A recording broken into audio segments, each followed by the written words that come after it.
jirtan yaa obbolaa biyya gandaa ani jira kaa soodii keessatti boba'aa jira kaa ilmi kiyya giddaa janna jalaa fe'ame maraattuu ta'e biyya gandaa keessatti giddaa janna qaaraadha too jedhe eenyuun na hordofaree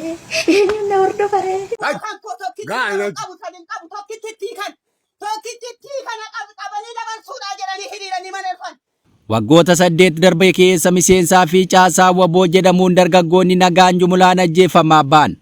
Ajjeechaa kanaan humna addaa Oromiyaatti himatamaa ture. Kana malees humni addaa Oromiyaa mana uummataa gubuu dirqamaan qeerraa godaansisa jedhamuun himatamaa ba'an. Yakka kana addatti raawwataa turan keessaa namni maqaan eeramu miseensi humna addaa Xaahir Abduu jedhamu isa tokko. Namni kun magaalaa Dambidolloo keessatti Addabaabayii gubbaatti Amaanu'eel Wandimmuutti dhukaasee ajjeese jedhamuun maqaan isaa kaafame. Kana malees humna addaa ajajaa hangaa'otaa fudhatanii nama ajjeesuu didan ajjeesaa akka ture Jawar dabalatee namoonni hedduun qoodaniiru. Namni kun waggootaan booda giddu gala Oromiyaatti ajjeefamuu kaleessaa qabee miidiyaa hawaasaan qoodame. Akka jedhametti waboo loluuf bobba'ee bakka jiru sanatti ajjeefamuu isaatu himame. Oduu yeroo kanaaf qabnu kanaan eegalla. Itti aansuun dirqamaan nama waraanatti oofuu mootummaa biraa dhaga'amuun haati ilmaan isaanii gara lolaatti humnaan bobba'ee utuu yikkisanii bu'anii miidiyaa hawaasaan qoodameera. Kanneen ilma tokkicha ergan irraa fudhatanii jechuun of fannisanis danuudha. Gabaasa kanas isin dhageessifna. Dabalataan oduu of harkaa qabnuun Wallagga Bahaa naannoo Aleellaan faannoo hammaateetti erga gadaa koomaandoon akka lolan taasifamee booda faannootti lubbuu horuuf mariin araaraa adeemsifamuu hoogganaan Baaldaraas namni siyaasaa humnoota Amaaraa amma ammoo hoogganaa faannoo ta'uun isaa himamu obbo Iskindir Naggaa ijaarmaa Tsiimdoo balaaleffachuu fi dhuma oduu keenyaatiin Ameerikaan Sooriyaa tarree biyyoota shororkeessummaa deeggaran jettu keessaa haquu isin dhageessifna.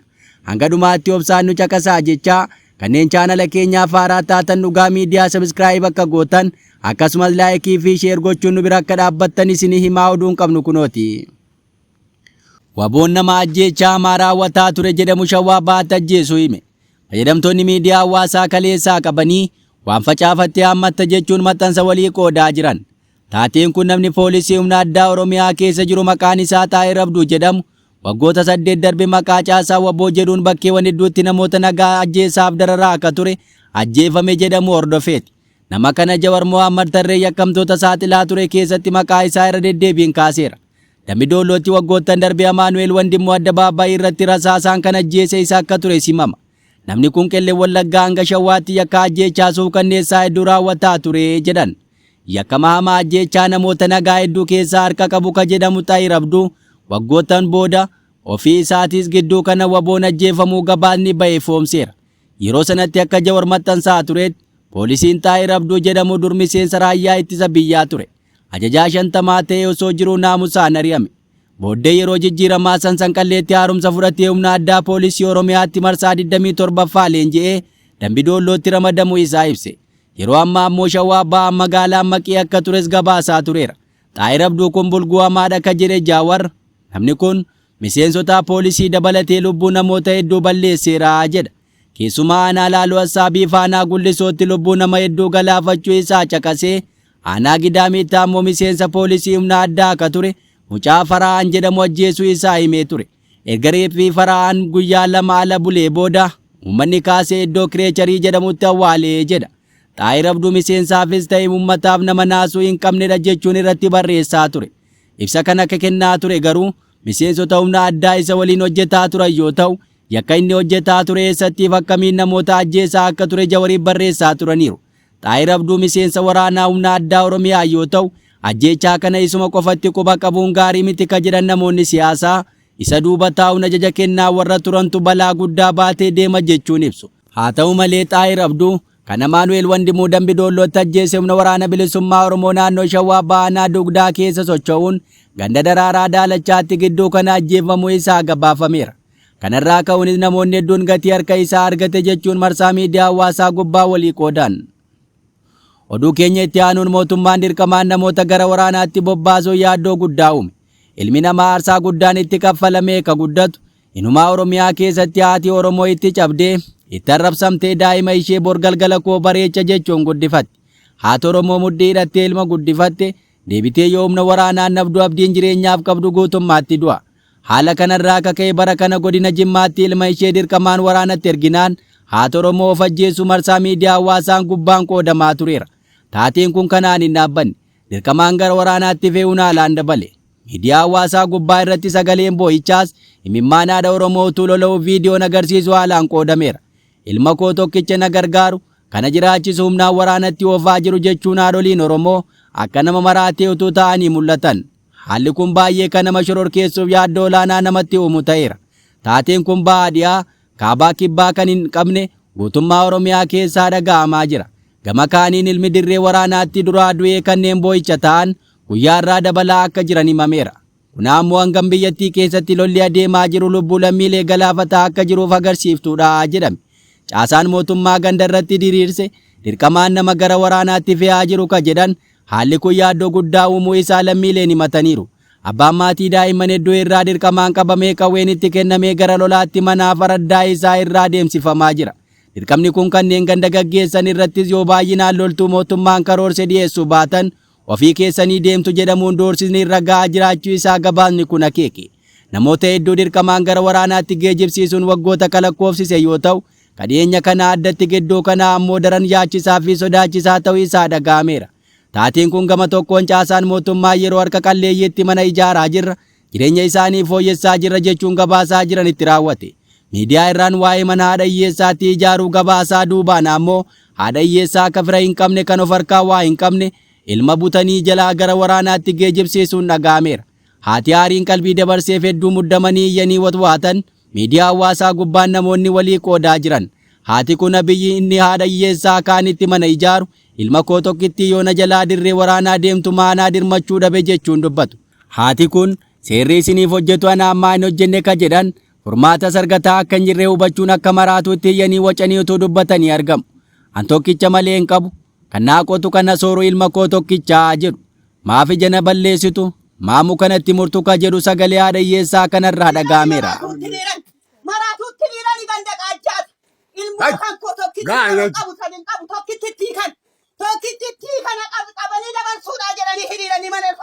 Yeroo makalaakiyaa kana keessa natti ijaaramanii anaa gandin jiru anaa olaanaan hin jiru mootummaan haadha hiyyeessaati. Abiin gaarii kun haadha hiyyeessaati mana gaarii ijaarsisaa jira. Biddeena gaarii birrii gaarii qallaba kennaa jira haadha hiyyeessaati. Maamnatti miira gandi qaajjaan namaa maalan balleesse maalan qabaan diga kana keessaa maalan balleesse dheengadda boota qonnaatti dhufanii ilmoo kootti milishaa naannaa keessaa hiriirsanii otuu nana daraa higgee daraa seera ilmoo kan koo misooma irraa dhowwina ilmoon kan koo misooma jetaara ilmoon koo gabareedha malee kashalabbee miti otuu nan jedhu hiriirsanii digaan. Akkuma kana haati biyya Arabaa akka jirtu himtu ilma koo humnaan waraana na jalaa deemsisan eessa dhaqu jechuun watwaattee boossee utuu gadooddu argama. Haati kun ilma ishee guddifachuuf diinqaa biyya ormaa mana fincaan Arabaa miincitee aarsaa guddaa kaffalaa akka jirtu himama. Tasa ilma isheen aarsaa kaffalaa fi jirtu kun gara dirree waraanaa geeffamee yoggaa jedhaniin of to'achuu fi of qabuu dadhabdee utuu boossu mul'atti. Baay'ee harkitee qaboos nama sossobu nama jajjabeessuu kan hin qabne qofaa mana ofitti cuftee mimmaan lolaasaa utuu jirtu viidiyoon ishee saalaan qoodamaa jira. Kun hundi dararaa haati Oromoo har'a argaa jiran balaa qe'een Oromoo dhamnamaa jiru keessaa isa olaanaadha jedhame. Qonnaan bultoonni dirqamaan lafaaf daa'ima isaanii irraa fudhatamanii akka loltuu ta'an dirqamni gadi diriiree jiru sichi balaa guddaa hordofsiisuu akka malu yaaddaameera. Haalli kun sochii dargii wal fakkaata akka jedhan namoonni hedduun humnaan manarra bulanii qabanii gara waraanaatti oofuun balaa olaanaa irra qe'ee Oromoo dhuunfatee jiru ta'uu isaa hubatameera. Yaa obbolaa biyya gandaa ani jira gaasootii keessatti boba'aa jira kaa ilmi kiyya giddaa janna jalaa fe'ame maraattuu ta'e biyya gandaa keessatti giddaa janna qaaraadha too jedhe eenyuun na hordofaree eenyutti daraana kennitere akka kiyyeetiyya eenyutti daraana kennite eenyuun na hordofame barsi kana naa deemsa yaa Oromoo ta'u.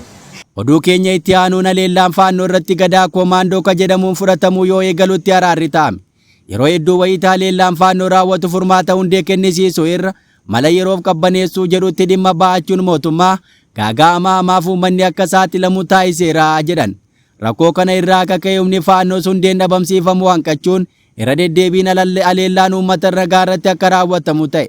Akka kanaan tibbana faannoon aleellaa jabeessuun booda mootummaan humna waraanaa gadaa koomaandoo jedhee gara sanatti bobbaas Humni kun hanga ta'e uummata irraa faannoo deebisuu yoo eegalutti marii nageenyaa jedhamuun araara Oromoo fi Amaara gidduutti haa bu'u ka jedhu akka taa'amaa jiru ajajni darbe. Akka kanaan tarkaanfiin gadaa koomaandoon fudhatamu dhaabsifamee gara marii araaraatti taa'amee jedhan. Kun ammoo humna faannootti lubbuu horuudha ka jedhan namoonni hedduun haalaan qeeqaniiru. Kana malees mootummaan tarkaanfiin utuu hin fudhatamin dursee uummataaf eegicha gochuu hanqachuun erga faannoon uummataa leelee booda tooftaa bu'aa siyaasaa isaaf buusuun kun ogumaan kee baheera jechuun sirrii miti jechuun qeeqxonni yaada dhiyeessaniiru. Dhugumaan mootummaan uummataaf bakka qaba taanaan faannoon aleellaa uummata irratti taa'isuu dursee nageenya uummataa kabachiisuu qaba jechuun qeeqni dhiyaate. Kuta'ee Wallaggatti qabata araara jedhu yeroo humna finxaalessa faannoo irratti tarkaanfiin fudhatamuu jalqabe dhaabsifamaa jechuun jiraattonni komii isaanii dhiyeessaniiru. Gidduu kana saanaa giddaa ayyaanaatti shirri kun raawwatamaa akka jiru kan himan maddeen mootummaan faannootti lubbuu horuuf hojjetaa jira jechuun qeeqaniiru. Jiraattonni waan jedhan nageenyi waaraan naannoo sanatti kaduuf humna finxaalessa faannoo irratti tarkaanfii jabaan fudhatamee humni finxaalessisuun naannoo sanaa yoo qulqullaa'e qofaa jedhu. Haa ta'u malee mootummaan garuu faannoon naannichaa akka dhabamu kan hin barbaanne rakkoo guddaa akka ta'e ammoo haala kana ta'uu isaa ibsan. Nageenyi uummataa sababaa kanaa sirnaan bakkatti deebi'uu hin dandeenye jedhu. Kana malees warra faannoof da'oo ta'uu seeratti dhiyeessuu meeshaa waraanaa seeraan ala hidhatan irraa hiikuutu fala ture ka jedhan hawaasni mootummaan ammoo kanaaf fedhii agarsiisuu dide jechuun komatu. Kan kana achii qabata araara jedhuun wanti amma giddaa ayyaanaatti taasifamaa jiru roorroo uummata irra bubbulchuu akka ta'e dubbatan. Kana leellaa raawwatu humna finxaalessa faannoof deeggartoota isaa kacaasaan mootummaa araara jedhee walitti waamuu uummata ka jedhan namoonni yaada kennan mootummaan humna finxaalessa faannoo Wallagga keessa socho'u waliin hariiroo kan hin qabne yoo ta'e qabata araara jedhuun humna sana baraaruu dhiisee tarkaanfii tibbana fudhachuu jalqabe jabeessee itti fufuu qabaa jedhaniiru. Haa ta'u malee mootummaan faannoon naannichaa akka hin banne jabaatee ammoo aangoo isaafis yaaddoo ta'uu akka hin qabnetti humna uummataa ajjeesuu hojii godhatu naannicha qubsiisee tursiisuu filateera jedhan. Mootummaan gaafa ka'u uummata nagaayyuu dirooniin aleelu tarkaanfii faannoo dhabamsiisa jedhu sirnaan fudhachuu hanqachuun balaa guddaa hordofsiisuu isaa himan. Shirri araara jedhu rakkoo hawaasaa kan hin furre muuxannoowwan kanaan dura irraa arguu himanii bara 2014 ji'a caamsaa keessaa jaardagaa jaartee bakka addaa shulukkee jedhamutti karaa qaama mootummaaf jaarsolii jedhamaniitiin uummata walitti qabanii araara jedhamuu maddee yaadachiisan. Sana booda baruma sana keessa hagayya 23 bara 2014 uummata aanaa Horroo Bulluq ganda Bonee Abunaa nama 39 bakka tokkotti fixanii jedhan.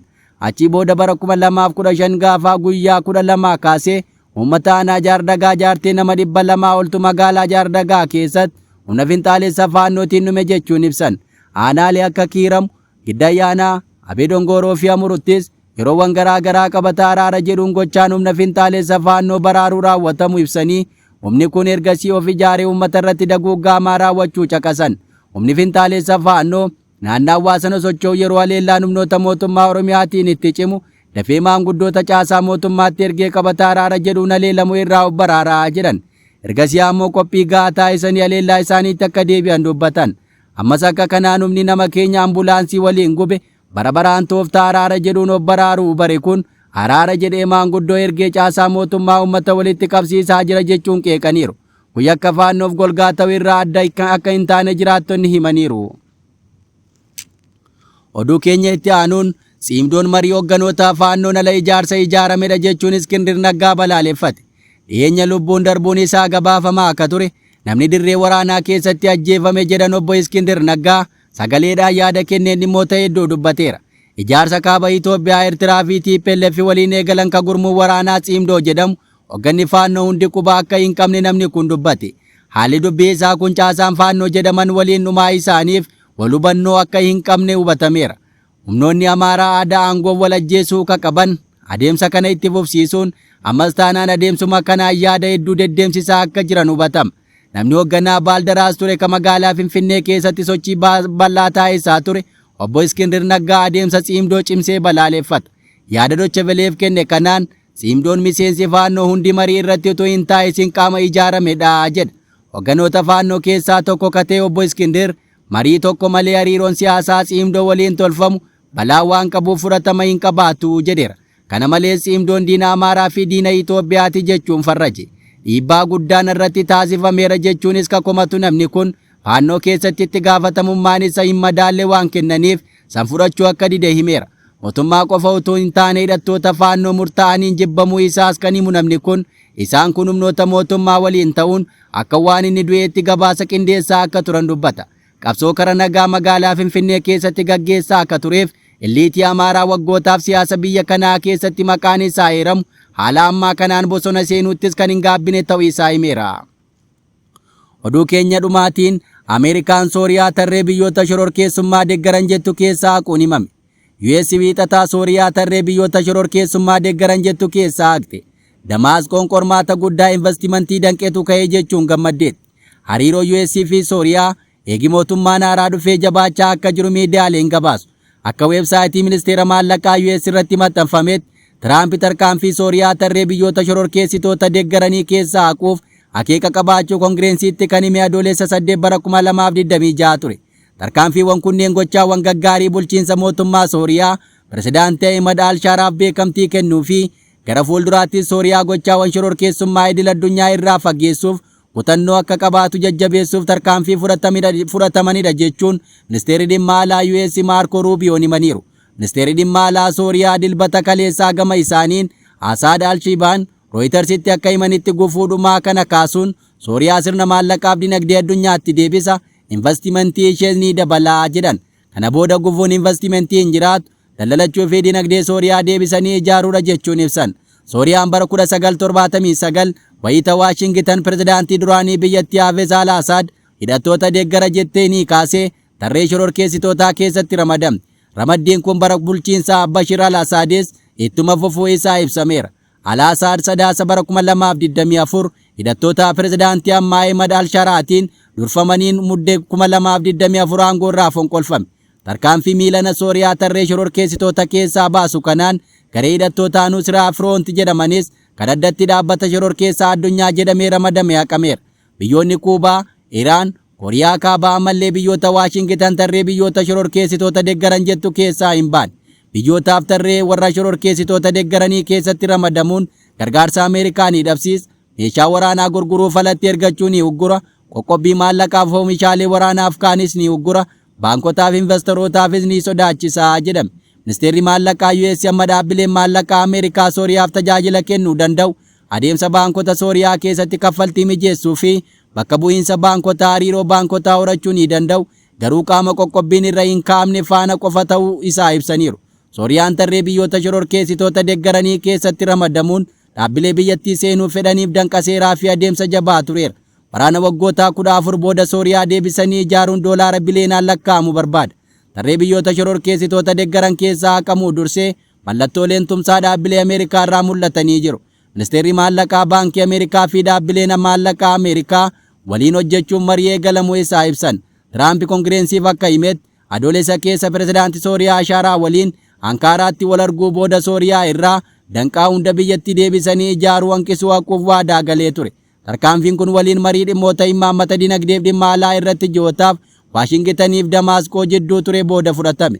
Sooriyaan amma booda boba'aa Raashiyaa irraa bittu akka hirriftu maddeen isaa wabeeffachuu Reuters gabaaseera. Tiraamp seelii Alqaayidaa fi hoogganaa garee hidhattoota Nusraa akka ture bara 2016 kaasee neetwoorkii jihaadistootaa irraa kan adda of baasuun tumsa hidhattootaa ijaaree bulchiinsa pirezidaantii Bashar Al-Asaad fonqolchee pirezidaantii Shaaraa ajajeera. Waashingitan tumsa Shaaraan qabsoo garee IS irratti tolchuu jajuun uggura salphisuu fi Sooriyaa caalaatti jajjabeessuuf investimentii hawwachuuf deebisanii ijaaruuf akka deeggartu ibsiteetti. Egaa kabajamoo dhaggeeffattootaaf daawwattoota Dhugaa Miidiyaa odeeffannoon irra of harkaa qabnu kanan gammaa dhaggeeffattan ture. Kanneen chaanala keenyaaf haaraa taatan Dhugaa Miidiyaa sabiskiraayib taasisaa jechaa turtii gaarii.